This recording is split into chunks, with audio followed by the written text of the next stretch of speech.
A side hustle is an additional source of income that someone pursues in addition to their main source of income. A side hustle holds the potential to supplement your income so that you can pay down debt, take a much needed vacation, fund a long-term project, or simply make ends meet. There is a wide variety of possible side hustles, such as selling items on eBay or driving for Uber. Some of these hustles have the potential to earn substantial amounts of money, and along with a boost to regular finances, some people may harbor the hope of one day making their side hustle their full-time occupation. This hope may be especially appealing to those who are making a side hustle out of monetizing their hobbies. After all, who wouldn't want to be paid for doing something that they would have done for fun anyway? It's an exciting idea, so it's not surprising that people are increasingly interested in having a side hustle. But let's be real, no one really wants one.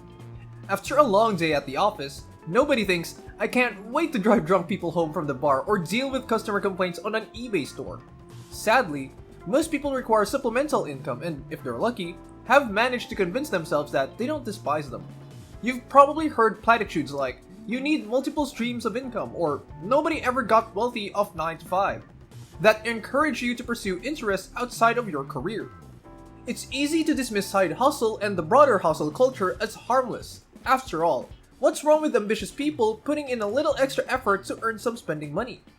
Welcome to the Financial Flow. Please like and subscribe to our channel and turn on notifications to stay up on our latest videos. Now, ideally, a side hustle can fit 4 important parameters. Making money. Otherwise, it's just a hobby. Being doable outside of regular working hours. Being something you have the expertise and resources to accomplish, and why not make it your full-time job? These qualifications conveniently give a would-be side hustle or a checklist of very important questions to ask before beginning. Let's begin with the first most. Side hustles are really just very small businesses, and there's a reason why so many of them fail. It's hard to turn a profit. Sure, there are easy options like driving for Uber when you're guaranteed a minimum wage as long as you accept rides as they become available. But there are also obvious drawbacks to this model. After factoring in the cost of extra insurance and the wear and tear on your vehicle, the income you receive from driving in your spare time is likely to be lower than most regular jobs. This is because you will be giving away a significant portion of your earnings to the company that facilitates this work. I'll focus on self-motivated side hustles such as selling items on online marketplaces, offering consulting services, and performing odd jobs like gardening. Let's start with a very low-hanging fruit. Mowing lawns on the weekend for your neighbors. This meets the first test of viability. It's done outside of normal business hours, so it passes the second test, and you might think you don't need much to get started, like a lawnmower and some lemonade, but the reality is that most lawns only need to be cut once every 2 weeks. Sounds simple, but asking strangers if they want their lawns mowed is a terrifying experience for 99% of people.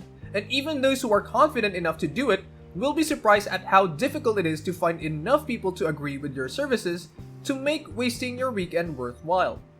You might be wondering why you don't just make lawn mowing your full-time job if you have the right stuff to go out and drum up business for your weekend lawn mowing gig. And it goes so well that you are fully booked out doing it. Perhaps you could have benefited financially from working overtime at your regular job. If this isn't an option where you work, perhaps a weekend gig in a related field would suffice. If the answer to this question is that you don't want to mow lawns any more than once a week, that's understandable. But then you have just signed yourself up for some well-paid torture if you enjoy mowing lawns less than your day job. In this case, the most valuable part of your hustle is the door-to-door sales.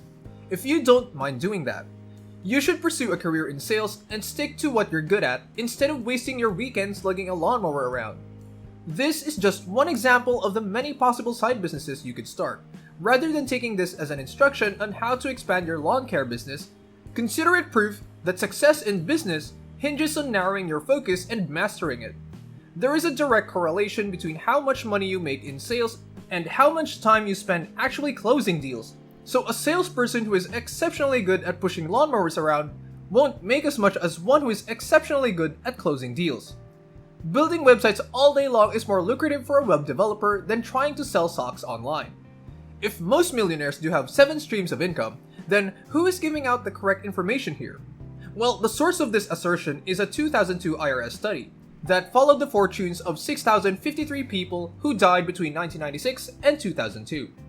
Based on an analysis on their tax returns, it was determined that these millionaires had 7 different sources of wealth. These 7 streams included investment income, earned income, rental income, royalty income, capital gains, profits, and interest. You can see right away that the majority of these income streams are not the result of hard work, but rather the result of already being wealthy. The majority of wealthy people became wealthy by first establishing a successful business or pursuing a highly paid career, with the proceeds from which they could invest in assets that would eventually generate supplementary income, according to the study. In reality, only 29% of those polled reported having 5 or more sources of income, and the vast majority reported having just 3.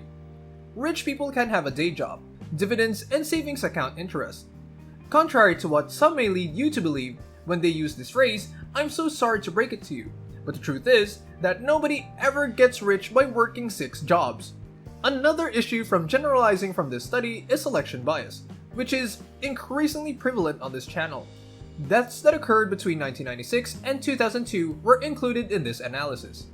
Old age is the most common cause of death, and the elderly, especially the wealthy, have had more time to amass assets from which to derive income in the years before they pass on. If you're reading this, you're probably not going to die anytime soon. Most people who become wealthy at a young age do so by maximizing a single source of income, or failing that, by inheriting a substantial sum of money. Why then do you consistently encounter this fallacy if it is not true? The skeptic in me wants to say that most people who spread these ideas genuinely need to believe it's true, but that's probably not the case. Sure, some of them might have a vested interest in selling you a course or something on building out your next income stream. Having a backup source of income in case you get fired out of the blue one day is no longer sounding like doomsday prepping, it's just prudent advice. Young workers have never known a world with a level of job security, career, progression, and opportunities available to generations before them. I'm also well aware of the fact that some people have to rely on income from multiple sources in order to make ends meet, because their primary source of income is insufficient. However, I think it's only fair to call this what it actually is. Working multiple jobs, calling what these people do a side hustle, is just euphemism for what they're doing. I hope I haven't put you off the idea of having a side hustle. Rather, I want to make sure you're asking the right questions to ensure you're not wasting your time for the sake of making some guru or tech company wealthy. Okay, so what would a respectable part-time occupation entail? Is there money to be made on YouTube? While success is never assured, with hard work and a bit of luck, it is certainly possible. Is there a way to get it done after hours? Am I competent enough to pull it off? If I'm going to spend all this time doing it anyway, I might as well make it my full-time job. And honestly, I'd like to, and I'm optimistic about it. This is something that I will be able to devote all of my time doing this year. Though starting a business on the side is a great way to test the waters. My intention from the beginning was to make this my full-time occupation.